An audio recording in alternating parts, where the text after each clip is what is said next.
Here, in Spotswood, situated here at this intersection with Main Street and DeVoe Avenue, lies the St. Peter's Church. It and its associated buildings are going to be the focus of this edition of Let's Explore This. It was listed on the National Register of Historic Places in 1979, the document from which will be where the information for this episode will be culled.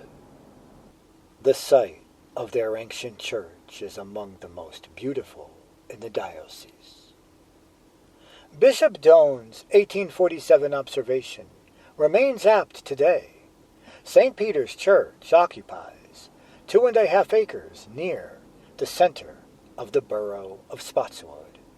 The land undulates gently and is bounded on the south by a brook, Manalapan Brook, the site of early milling activity.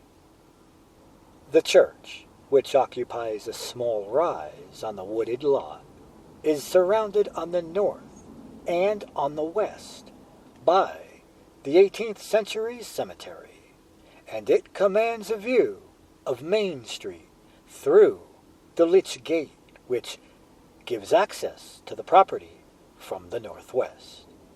To the northeast stands the parish house and rectory.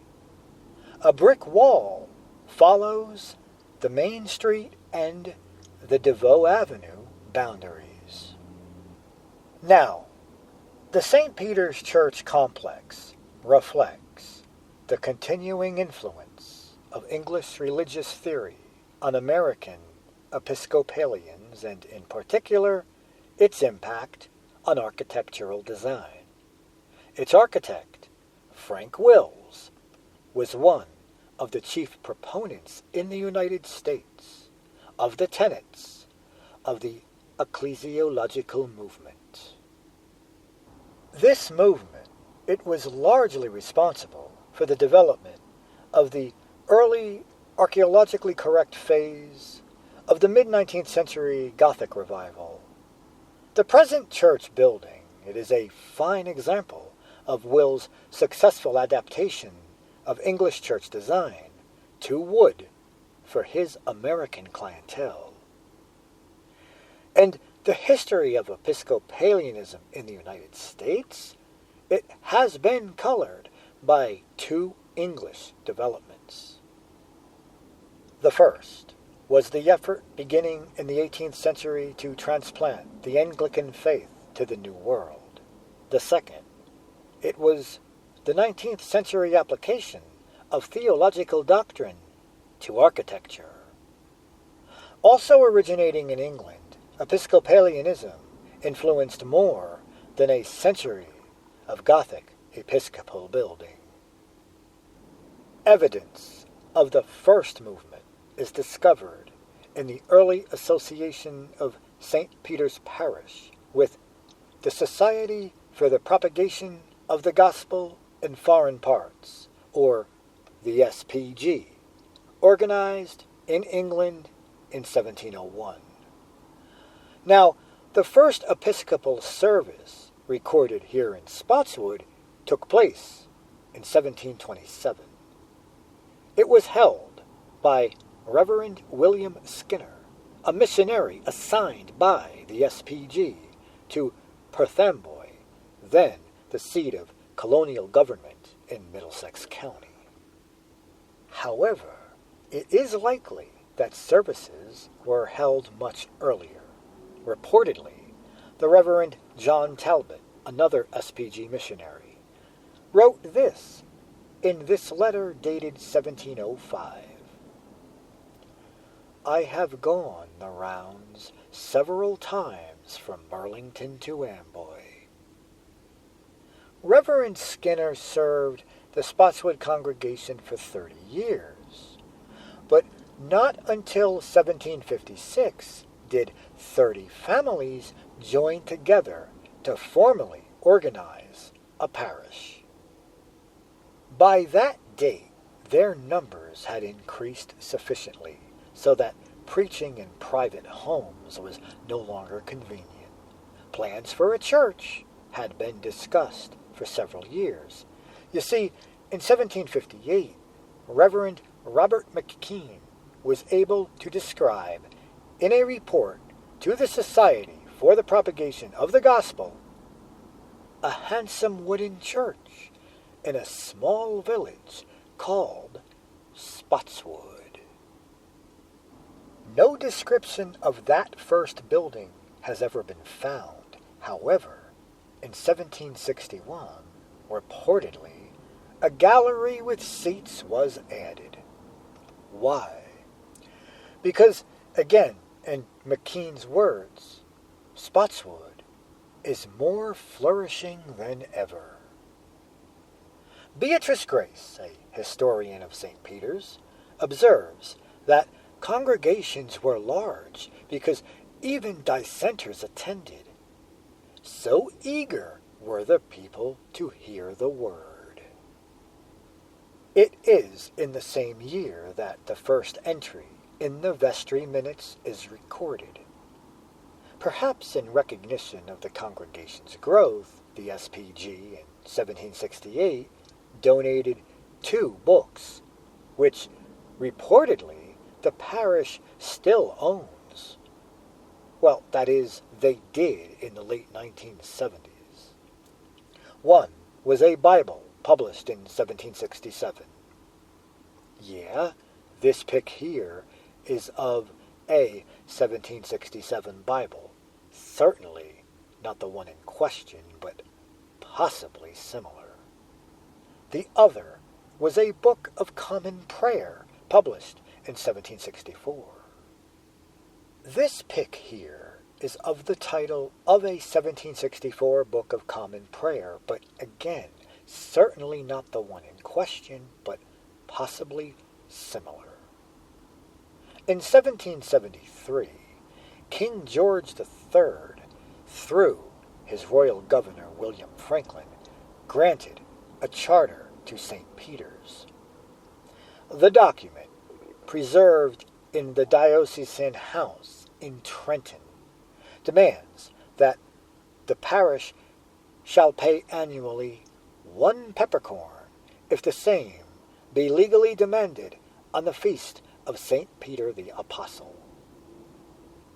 The document names 13 freeholders and inhabitants, the most prominent of whom was David Carnegie Lord Rosehill, son of the 6th Earl of Northesk of Scotland. Yes, I would show you the document, but I could not readily find one online. Sorry, I just don't have the time to go trekking down to Trenton for the purpose of finding just one item. During the Revolutionary War, little physical damage was inflicted on the village, partly because of strong religious and cultural ties to the mother country.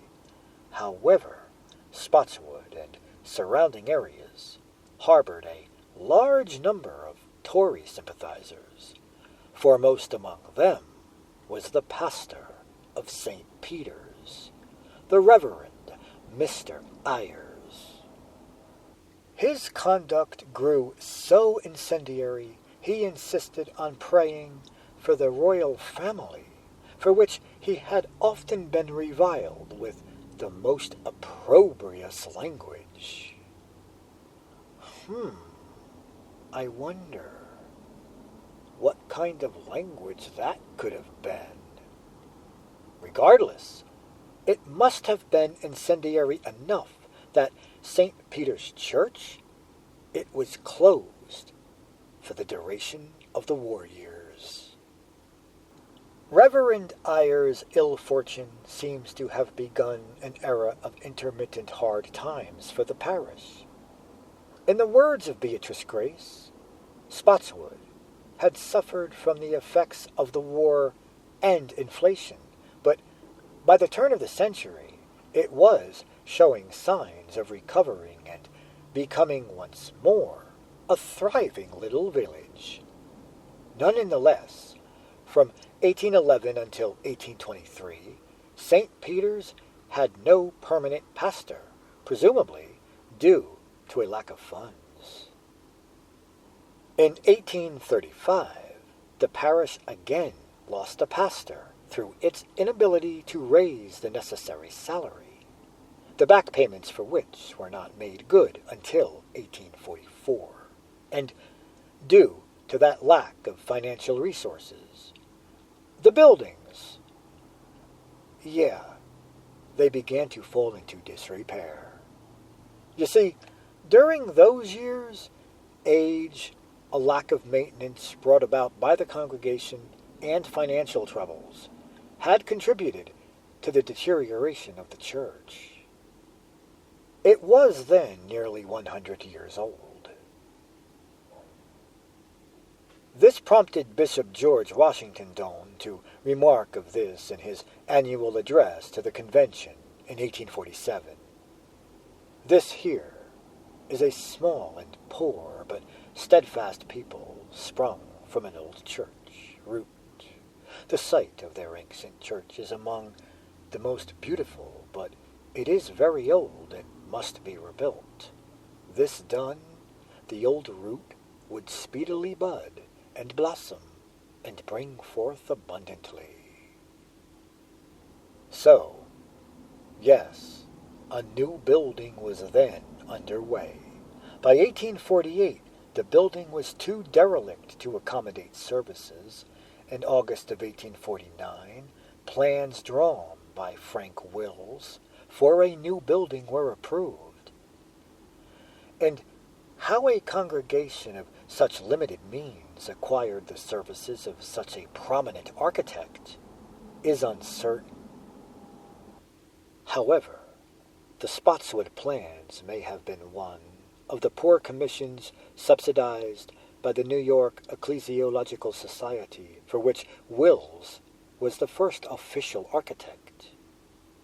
And it is also possible that Doane had a hand in the connection, since he mentions Wills by name. In his 1850 address to the cornerstone of St. Peter's Church of Spotswood, he said that the new structure is from a beautiful plan by Mr. Frank Wills. This new church was designed to occupy the site of the first building on a small rise in the midst of the 18th century burying ground. The eccentric and controversial bishop would certainly have recognized Will's talent. He had already gained a reputation for being among the architectural avant-garde. His profound interest in architecture led him to promote the first church buildings in America, in which an attempt was made to conform to ecclesiological standards. That quote, it comes from this book. Doane's obvious pleasure at being able to officiate at the laying of the cornerstone did not solve the continuing financial distress of the congregation. Work could proceed only as funds were raised. Subscriptions turned out to be so slow that consecration of the new building was delayed until October 21st of 1854, more than 5 years after construction had begun. Whatever the vicissitudes surrounding its construction, St. Peter's Church is clearly a representative work of Will's brief, only from 1848 to 1856, but influential American career. In The Gothic Revival and American Church Architecture, a study of the years 1840 to 1856, Phoebe B. Stanton describes Wills as a theorist fashioned after Pugin's model. He wrought originality from eclecticism by scholarly imitation of a great historical style and respect for the integrity of materials. Wills possessed a personal style which influences American church building in 2 ways. One was in specific commissions from his private practice, and the other was in pour commissions for the New York Ecclesiological Society. Certain of the architect's favorite devices identified by Stanton are found in St. Peter's Church, including applied ornament, slender but tall shapes, and massed lancets. Now, with that said, let's delve a bit more in depth into an architectural investigation of the church. So, St. Peter's Church. It is a board and batten building, 3 bays long, with a gabled roof. The facade is composed of the broad gable end, with an attached tower, so square in section. The centers of both the tower and the gabled end section do contain double-leaf wooden doors set in Gothically arched frames. 3 tall but narrow lancet windows, all evenly spaced, do occupy the upper 2/3 of the gable. The battens terminate in pointed arches, which form an arcade frieze set below a quatrefoiled cornice. A wooden water table, drip molds, and string courses do serve to further articulate the wall surfacing. The entire facade composition, it is framed by 3 buttresses, and each side of each buttress is made up of 1 narrow and 2 wider vertical boards. The buttress opposite the tower, however, it terminates in a pinnacle that holds carved crockets. This element, the tower with its soaring pyramidal roof, as well as the 3 tall lancets, are evidence of Will's fondness for vertical expression. Let's now move on to the rear of the church building. The 2 rear corners of the church are treated with identical pinnacles. The 2 rear corners, identical pinnacles. Yes, that might be true, but I see a lot more of those identical pinnacles appearing on more than just 2 rear corners. Like right here I see 1, 2, 3, 4, 5, and the long sides here, they each have 3 lancet windows, separated by buttresses. Oh, wait a minute. That's 1, 2, 3, 4. On the other side that you just saw, there were only 3. Here, though, there are 4. Did they make a mistake in the document? I mean, though, it does make sense.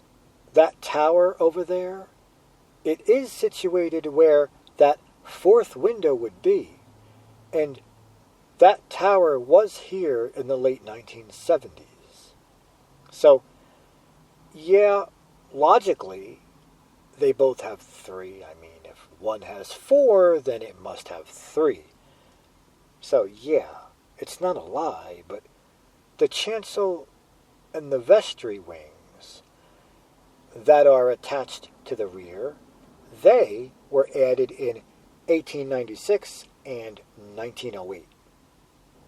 They are designed with an understanding of Will's principles, even to the repetition of the crocketed pinnacles. Okay, I think I know what is meant by the pinnacles appearing on just the 2 rear corners.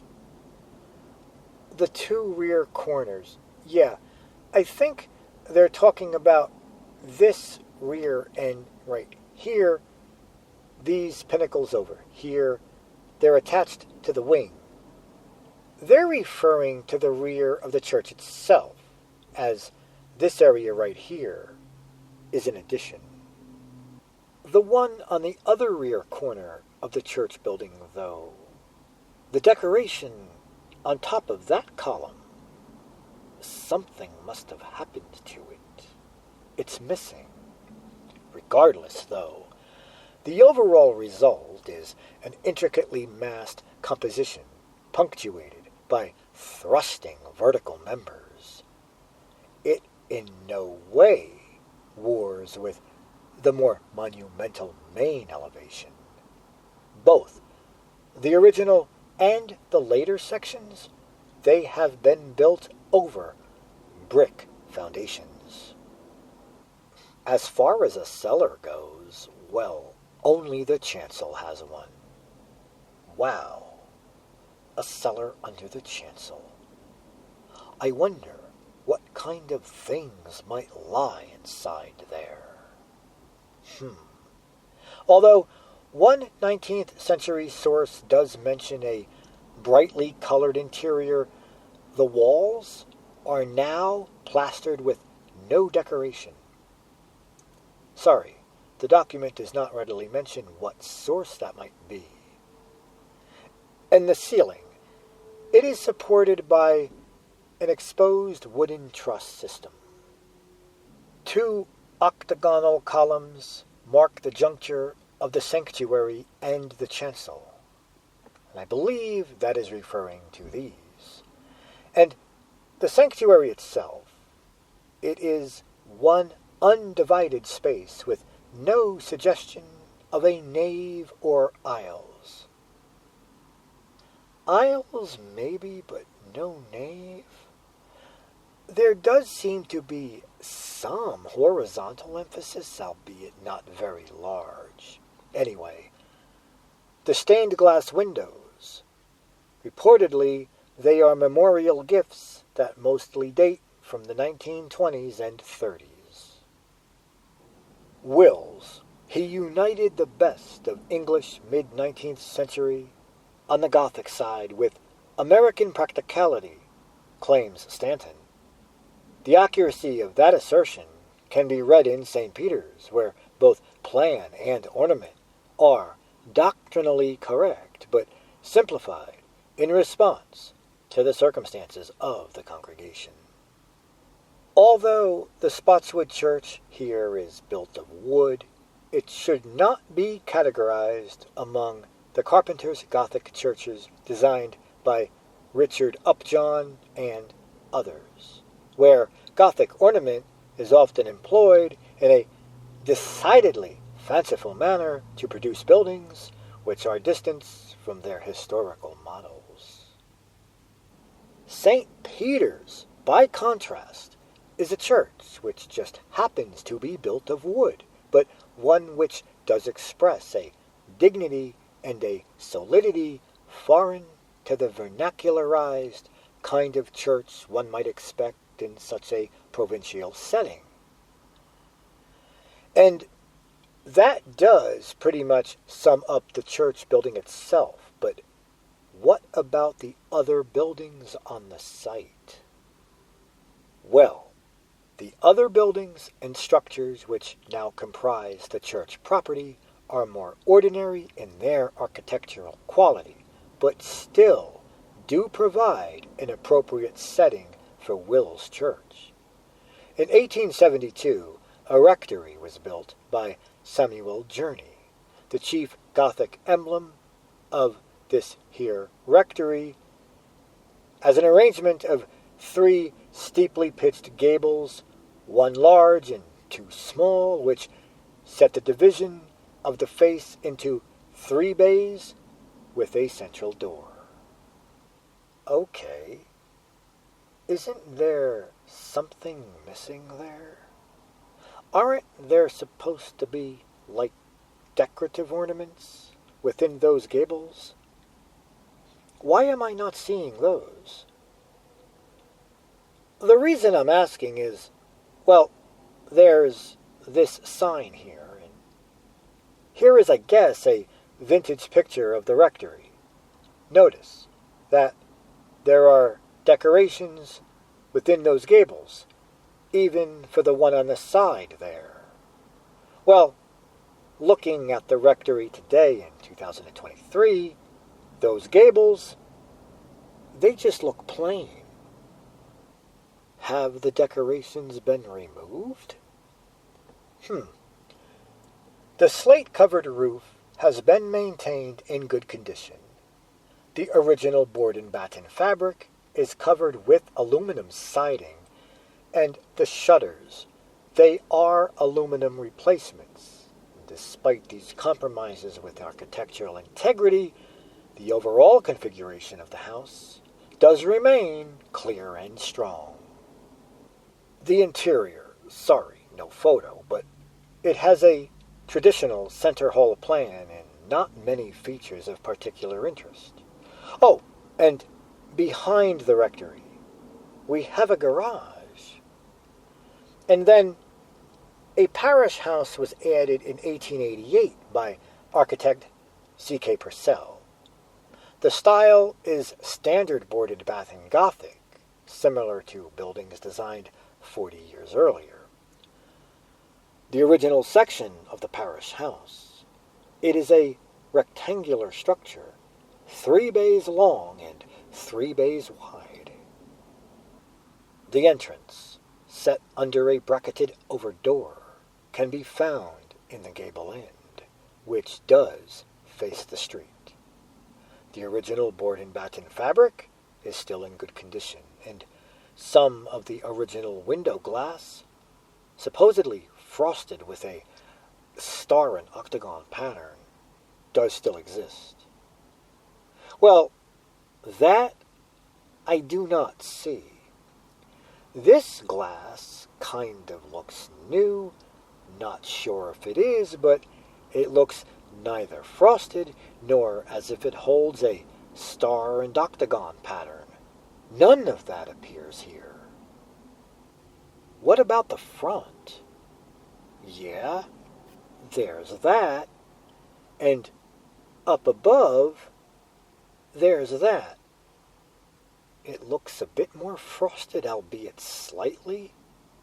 Yes, there's a circular section up there, but no star and octagon pattern, though. What about the other side? Well, certainly on this side, the windows, they are not even identical. No Gothic-y stuff here. Nope, just modern square windows. So, I guess the frosted glass and star and octagon shaped stuff was or has been removed sometime after the 1970s. So, I wonder, does any of the original glass remain? Anyhow, a longitudinally attached addition does more than double the size of the building, making it 8 bays long. And the principal entrance, it has been changed to the center of the long side through a Gothically arched porch. This new section, it does repeat the board and batten siding of the old. Furthermore, it does hold the same balanced fenestration, although the new windows are trabeated rather than arched. In 1928, the churchyard, it was enclosed on 2 sides by a brick wall that can be entered by a wooden leach gate. And overall, the history of St. Peter's congregation, it does give a fresh understanding to the varieties of Episcopal experience in the United States, which is often mistakenly thought of as an exclusively upper-class phenomenon. The church building itself, yes, it is similarly atypical. For example, it furnished a look via the first year of the American career of an architect. An architect who has only recently received the credit he deserves for improving the quality of mid-19th century ecclesiological design. Like Will's Chapel of the Cross in Madison County, Mississippi, St. Peter's Church, does illustrate the following. Good design, based on sound ecclesiological principles, may be found even in so remote a spot. Well, folks, that just about does it for St. Peter's Church here in Spotswood, New Jersey. Now, we will just have to spin that virtual carnival wheel once again and see where its pointer might land. Wherever that might be, I will see you there on the next episode.